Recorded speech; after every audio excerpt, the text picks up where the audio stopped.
देखो ना अनिल, 2 गुलाबी लकीरें। बधाई हो, तुम पापा और मैं मम्मी बनने वाली हूँ, रचना ने जोश में कहा।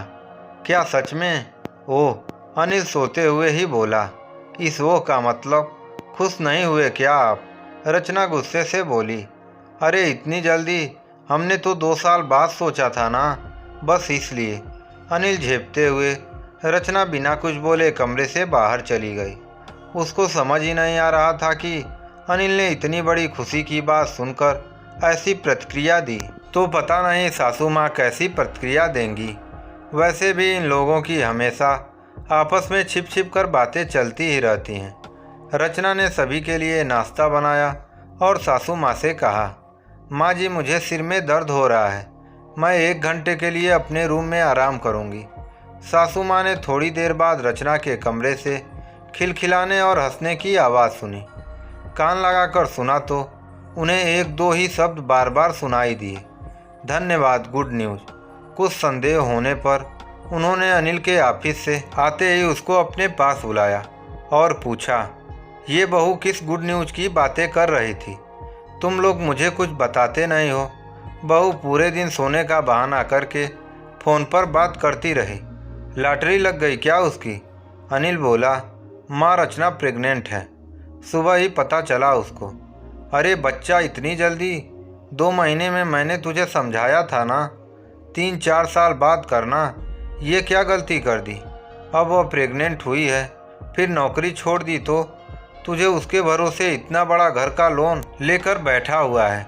40,000 निकालने तेरी सैलरी से बहुत भारी पड़ेंगे। क्या क्या सपने सोचे थे मैंने। पढ़ी लिखी बहू है, जॉब करेगी, हमें सैलरी देगी।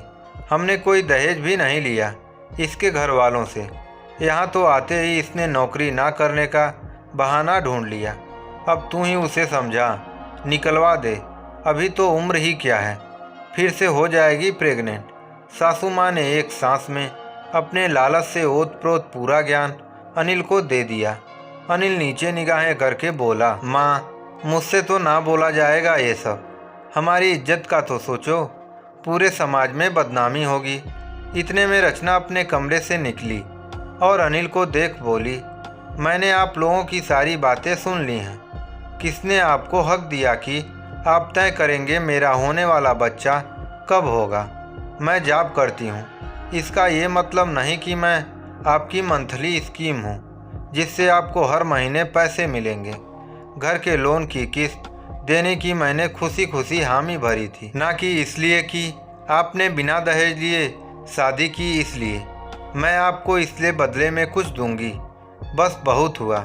मैं अपने मायके जा रही हूँ, अपनी नौकरी करूँ या ना करूँ। मेरे पिताजी इतने समर्थ हैं, हम दोनों का खर्चा उठा सकते हैं। और यदि आप लोग घर की किस्त नहीं भर सकते हो तो उसको बेच दीजिए। अनिल मन ही मन सोचने लगा, कैसे रोकूं इसे? माँ के लालच की वजह से मैं अपने पत्नी को भी खो दूंगा और होने वाली संतान को। मौके की नज़ाकत को देख अनिल ने रचना के पैर पकड़ लिए और कहा, प्लीज़ रचना, हमें छोड़कर मत जाओ। मैं माफ़ी मांगता हूँ, मैं भी लालच के वशीभूत हो गया था, पर अब बात पैसों की नहीं है।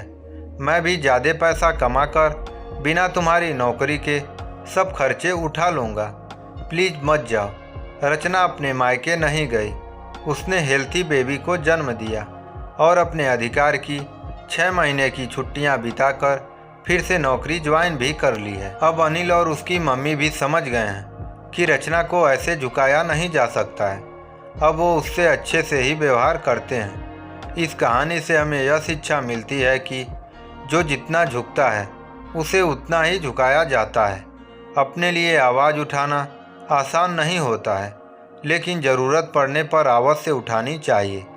आपको ये कहानी कैसी लगी कमेंट बॉक्स में ज़रूर कमेंट करें। अगर मेरे चैनल को सब्सक्राइब नहीं किया है तो ज़रूर सब्सक्राइब करें।